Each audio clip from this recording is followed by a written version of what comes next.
Hi, I'm Brooke Clubs, an instructor for the Department of Communication Studies here at Southeast Missouri State University. This is the second in our series of webinars where we explore health communication issues. Today, we are focusing on the newly released nutrition label design by the FDA. Our guest is LeaAnne Lambert, an instructor of nutrition and dietetics and the assistant director of dietetic internships here at Southeast. We are also joined by her FN 235 Nutrition for Health class. We welcome them and we welcome our online viewers. So, our first question today is, when did we begin labeling food with nutrition facts, and what prompted us to do that, to have these labels? Well, interestingly, we didn't start, labeling didn't go into effect until 1990 with the Nutrition Labeling and Education Act.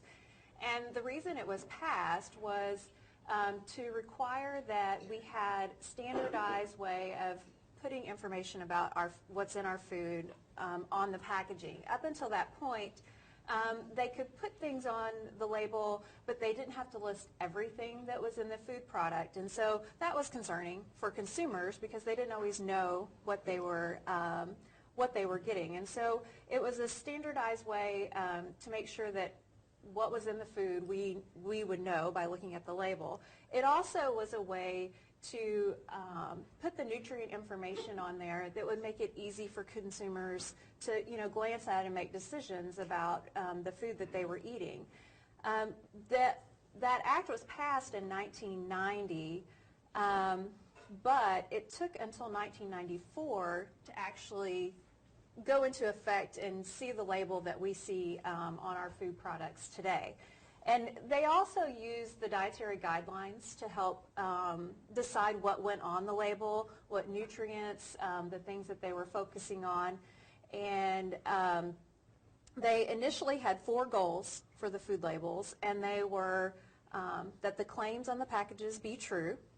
So they just couldn't put anything that they wanted on there. Serving sizes were comparable for similar foods. The amount of serving is the amount determined to be the average amount consumed by most people. The use of percent daily value was added so that the consumer could quickly glance to see if that was a nutrient-dense food or not. And then the use of daily value can also let them know, based on a 2,000 calorie diet, how much of those nutrients they were getting from that food item. And so that's what prompted all this, but we haven't changed it since 1994. Okay. And as we know, food's changed a lot since then, and so has the U.S. too, and what our goals for health and those kinds of things. Right. So prior to this being passed in 1990, really the manufacturer of the food could decide what they wanted to put on the label or leave off. Right, and they could add, up until this point, they could add health claims as well that weren't necessarily scientifically verified. And so, now we have guidelines on if you can add, if it's a low-fat product or heart healthy or something of that nature. But up until that point, it could be, whatever. Part of a delicious breakfast. Part of a delicious breakfast, that's right. Right. Okay, so since 1994, have there been any changes to these labels? There haven't been any major changes to the label. The biggest change was in 2003, where the FDA required that they add trans fat to the label. And so that was prompted because we realized at that time that trans fats were just as bad as saturated fats as when it came to heart health, and so then that became a requirement. But otherwise, it's basically stayed the same since 1994. Okay, and 1994 was when I graduated from high school, so that's putting things in perspective. Right, it's been a while. For me, yeah. Sorry to say it has been a while. So why are we changing the labels now?